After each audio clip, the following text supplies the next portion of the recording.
ویل کېږي چې زموږ د نظر نه لرې یو داسې دنیا ده چرته چې هر یو څیز زموږ د خوبونو او خیالونو مطابق دی. په هغه دنیا کې بیلا نومي یو ډیره زیاته ښکلې او رحمدله ښاپیرۍ اوسیږي. د هغې وزرې د نور په رڼا کې لکه د غمو په شان پړکیږي. د بیلا سیل کول، جادویي باغونو کې ګرځېدل او مرغو سره خبرې کول ډیر زیات خوښ وي. خو د پرستان مشران هغې ته همیشه دا خبرداری ورکوي چې ته د خپل پرستان د حد نه بالکل بهر موځه، ولې چې د پرستان نه بهر زلزار نومي غرونو شاته د تیرو دنیا ده او هلته کې ډیر خطرناک جنات اوسیږي. خو بیلا هغې ته ډیر په بېغمۍ سره وایي چې دا ټولې هسې د پخوانو خلکو خبرې دي، ولې چې د هغې دا سوچ وي چې ټول خلک هم زما په شان په دې دنیا کې ښه دي. یوه ورځ بیلا د خپل پرستان نه د سیل دپاره وځي او هغه په وخت او په خپل رفتار پوهه نشي او ډیره زیاته لرې لاړه شي، چرته چې شنو میدانونه وي او چینې بهیږي. هلته کې د غرونو نه پناه یو داسې سیند وي چې هغې ته هغه ځای ډیر ښکلی او عجیبه ښکاره شي او بیلا هلته کې لاړه شي. د سیند په خوا کې یوه ونه چې په هغې کې سره سیوان د نور په رڼا کې لکه د هیرو په شان پړکیږي. بیلا د هغه اونې لاندې کینی او د هغې نه یو سیو راوشو کوي. هر کله چې هغه سیو خوري نو په ټول ځنګل کې خندا شروع شي او ځمکه په زړه کېدو شي. بیلا ډیره زیاته ویریږي او سمدستي ودرېږي. کله چې هغه ودرېږي نو یو تور لوګی وي او د هغې نه یو ډیر خطرناک جن راوځي. د هغه سترګې د اور په شان سرې وي او په لاس کې هغه سره د بجلۍ زنځیرونه وي. بیلا د هغه نه تپوس وکړي چې ته څوک یې؟ جن په خندا شي او هغې ته ووایي چې زما نوم دیمورا دی او زه د زلزار د غرونو یو طاقتور جن یم. بیلا هغه نه تپوس وکړي چې ته ما ولې یروې؟ دیمورا هغه ته وایي چې زه به تا قید کړم او ستا په ذریعه به ستاسو په ټول پرستان قبضه وکړم. بیلا د هغه نه تپوس وکړي چې ته داسې ولې کول غواړې؟ جن هغه ته وایي چې 100 زره کاله مخکې زه په اسمانونو کې ګرځېدم. ما هلته کې یو جادویي باغ ولیدو. هر کله چې زه هغه باغ ته ور داخل شم نو د پرستان چوکیدارانو زه په کوړو ووهلم او د بجلۍ په تورو یې په ما حمله وکړه چې د هغې په وجه زه ډیر زیات زخمی شوم او هغوی زه د پرستان نه راوباسلم او هغه وخت ما دا قسم کړی و چې زه به د پرستان نه بدل اخلم. بیلا دیمورا ته وایي چې هره ښاپیرۍ ظالمه نه وي او لالچ او بدله چرته هم خوشحالي نه ورکوي. خو د دیمورا زړه د نفرت نه ډک وي او په هغه د بیلا د خبرو هیڅ اثر ونشي. هغه خپل لاس اوچت کړي او یو تور طوفان راشي او بیلا په هغې کې قید شي. بیلا سګوري چې هغه د تیارې په یو غار کې موجوده ده او په هغه غار کې شنې رڼاګانې خورې دي او هغې کې د اوسپنې یو جادویي پنجره پرته ده. دیمورا بیلا په هغه پنجره کې قید کړي او هغه یو جادویي چراغ راوالي او بیلا ته وایي چې دا زما جادویي چراغ دی او چې تر کومې هم دا چراغ ما سره وي نو ماله څوک هم شکست نشي راکولی. او هغه د هغه جادویي پنجرې چابي په یو جادویي ونه کې ځونډه کړي او هغې ته وایي چې ته به تر هغې پورې دلته کېدې تر څو چې ما ستاسو په پرستان قبضه نه ده کړې. دې خبرې کولو نه پس دیمورا د غار نه بهر لاړ شي. بیلا ډیره زیاته یریدلې وي چې په دې کې یو توتي هغه غار ته راشي. توتی د بیلا نه تپوس وکړي چې ته څوک یې؟ بیلا هغه ته خپله ټوله کیسه بیان کړي. توتی هغې ته وایي چې ما بهر په یوه اونه کې یو پړکېدونکې چابي ولیده او زما یقین دی چې هغه چابي د دې پنجرې ده. بیلا هغه ته وایي چې ته لاړ شه او هغه چابي راوړه. توتی هغه ونې خواله لاړ شي او بیلا له هغه چابي راوړي. هر کله چې توتی بیلا له هغه چابي ورکړي او بیلا ځان د پنجرې نه ازادوي نو د بهر نه د دیمورا د قدمونو اواز شروع شي. هر کله چې د پنجرې دروازه کولاو شي او بیلا د هغې نه ځان را بهر کړي نو دیمورا غار ته دننه راشي. د مورا چې بیلا ویني نو ډیر زیات غوسه شي، خو بیلا سمدستي د هغه جادویي چراغ راوالي او د غار نه بهر منډه کړي. د مورا هغې پسې وي خو بیلا د سیند خواله ورسي او هغه چراغ سیند ته وغورځوي. د مورا ډیر زیات غوسه شي او خپل چراغ پسې سیند ته ورټوپ کړي. د مورا په اوبو کې ډیر زیات لاندې لاړ شي او د چراغ په تلاش کې وي. هغه د سمندر په ویخ کې آسماني رڼا وویني. هغه چې د هغې خواله ورشي نو حیران پاتې شي ولې چې د سمندر لاندې یو ډیره غټه جادویي دروازه وي کومه چې په تورو زنځیرونو کې تړلې شوې وي او په هغې په منځ کې د اور یوه سترګه جوړه شوې وي چې دغه وخت سمدستي د هغې نه یو اواز راشي او هغه دا وي چې څوک دي چې زما د راویښولو دپاره راغلي دي. د مورا ډیر زیات ویریږي او هغه ته وایي چې زه د مورا جن یم. دې خبرې اورېدو سره د هغه دروازې نه یو لوګی راښکاره شي او د هغې نه یو سایه ظاهره شي. هغه سایه د مورا ته وایي چې زما نوم زارکول دی او زه د 100 کالو نه دلته قید یم. که تا زه آزاد کړم نو زه به تاله داسې طاقتونه درکړم چې هغه به یو جن سره هم نه وي.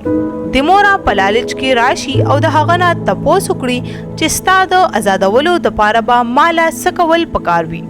زارکول هغه ته وایي چې ته به اوه مهرونه ماتوي چې د هغې په وجه به تا ته د تیارو طاقت ملاو شي او زه به آزاد شم.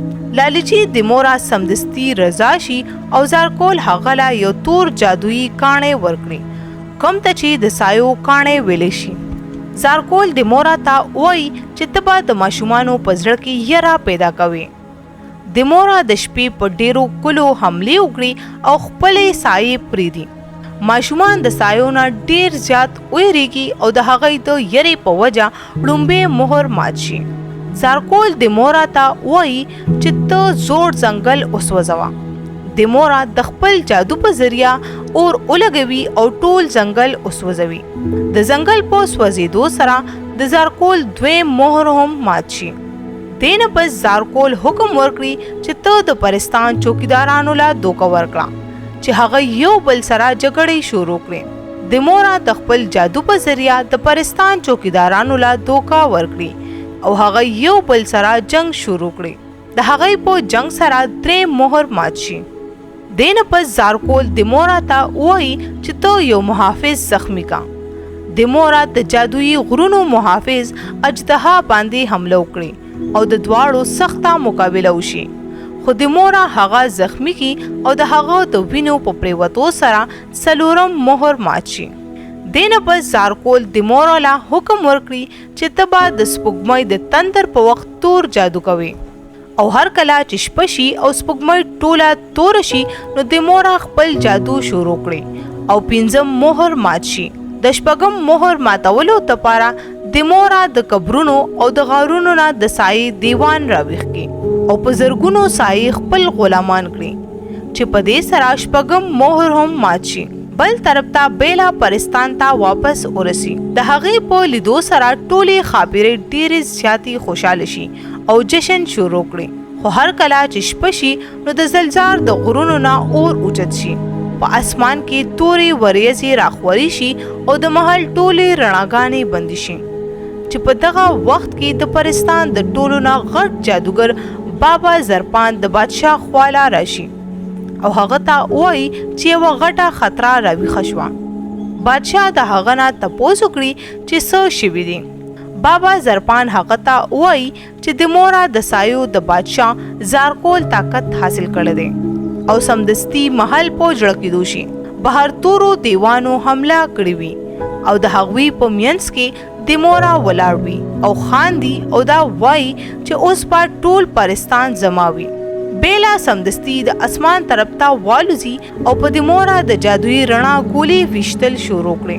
خو د مورا ډیر زیات طاقتور وي او هغه په بیلا د تورې بجلی طاقت غورځوي چې د هغې په وجه بیلا زخمی شي او په ځمکه غورځېږي.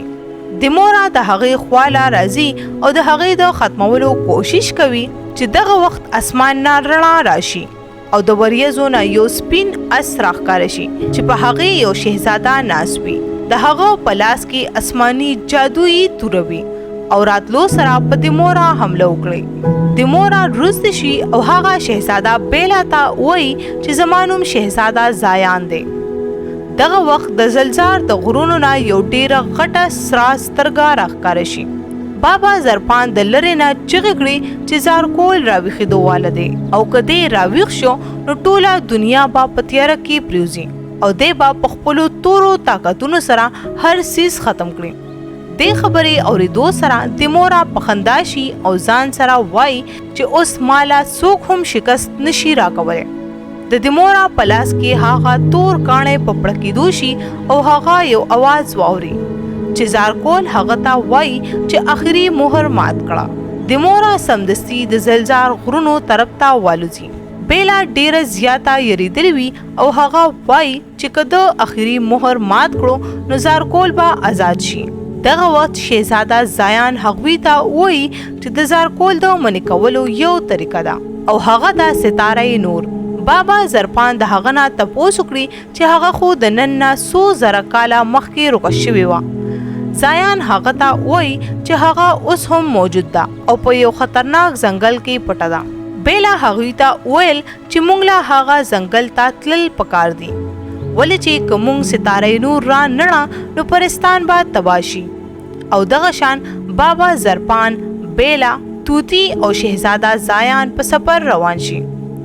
هغوی په جادویي ځنګلو، د واورې په غرونو او په خوشي بیابانونو کې سفر کوي او اخر هغه ځنګل ته ورسي.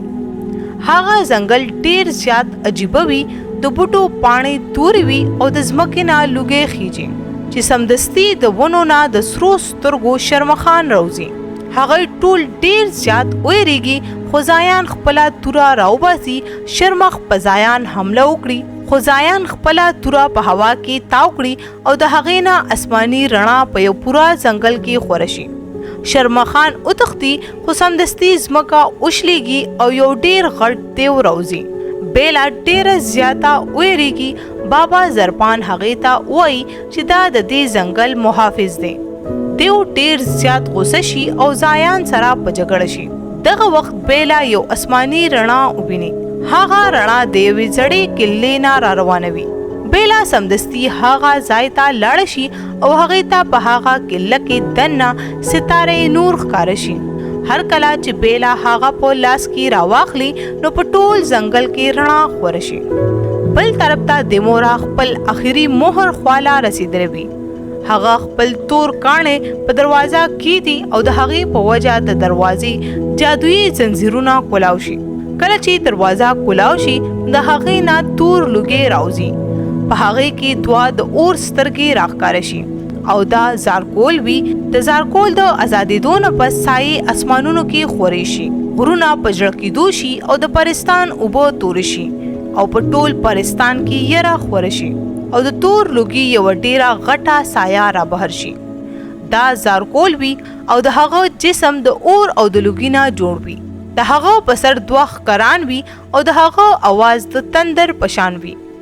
دیمورا د خوشحالۍ نه د هغه مخ کې سر ښکته کړي او زارکول ته وایي چې زما آقا ما ته آزاد کړي. خو سمدستي د زارکول سترګې بدل شي او هغه لاس اوچت کړي او تورې سایې د دیمورا جسم سره ونښلي. دیمورا پوه شي چې زارکول هغه صرف استعمال کړی دی. سایې د هغه د جسم نه ټول طاقت ختم کړي او هغه د کمزورۍ په وجه په ځمکه وغورځېږي. دغه وخت د اسمان نه یوه رڼا راشي او بیلا، شهزاده زایان، بابا زرپان او توتی هلته راورسي.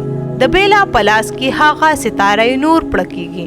زارکول ډیر زیات غوسه شي او وایي چې دا ناممکنه ده او تاسو ستاره نور نشئ راوړی. بابا زرپان بیلا ته وایي چې موږ زارکول د ستاره نور په ذریعه ختمولی شو. زارکول په غوسه کې تور توپان راولي او هر طرف ته تیاره شي او زایان خپله توره راوباسي او زارکول طرف ته منډه کړي. د زایان توره زارکول کې لاړه شي خو زارکول ډیر زیات طاقتور وي او په دې وجه د زایان د حملې په هغه هیڅ اثر ونه غورځېږي او هغه زایان د ځان نه لرې وغورځوي.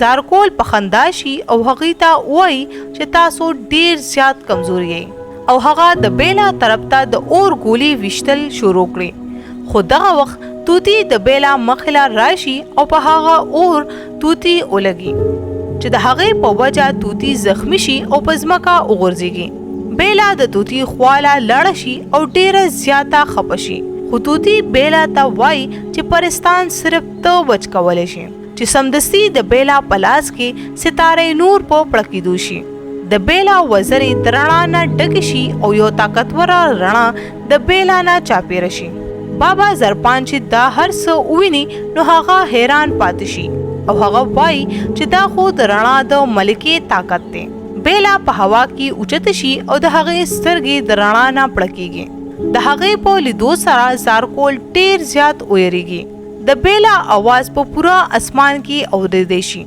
او هغه وایي چې تیاره چرته هم رڼا لا شکست نشي ورکولی هغه ستاره نور د اسمان طرف ته اوچت کړي او د اسمان نه یوه تیزه رڼا راشي او د زارکول جسم باندې ولګي د زارکول جسم ټوټي شي او د هغه د جسم نه تورې سایې ختمېدو کې شي خو اخر کې هغه یو چال اوچلی هغه د بیلا شاته یو سایه پرېږدي د موره ډېر زیات کمزوری وي او په ځمکه پروت وي خو هغه چې دا هر څه وویني نو هغه راپاسي او د بیلا مخله ورشي په هغه سایه د موره ولګي او ډېر زیات زخمی شي او د بیلا نه مافیانې غوښتل شروع کړي چې دغه وخت د بیلا سترګو کې اوښکې راشي او د ستاره نور رڼا تیز شي او زارکول دا ځل د هغې رڼا په وجه د همیشه دپاره ختم شي اسمان صفا شي او تورې وریځې غیب شي د پرستان باغونه دوباره راتازه شي او اوبه سپینې شي او ټولې خاپیرۍ د خوشحالۍ نه جشن شروع کړي بیلا سمدستي د توتی خواله لاړه شي او د ستاره نور رڼا په توتی راخوره شي او هغه ټیک شي بیلا چې توتی وویني نو ډیره زیاته خوشحاله شي او دغه شان بادشاه بیلا له د رڼا د ملکې خطاب ورکړي ګرانو کتونکو که چېرې ستاسو زموږ دا ویډیوګانې خوښیږي نو زموږ دا چینل ځان سره سبسکرایب کړئ دا ویډیو لایک او شیر کړئ چې زموږ را روانې ویډیوګانې تاسو ته په اسانه ملاویږي شکریہ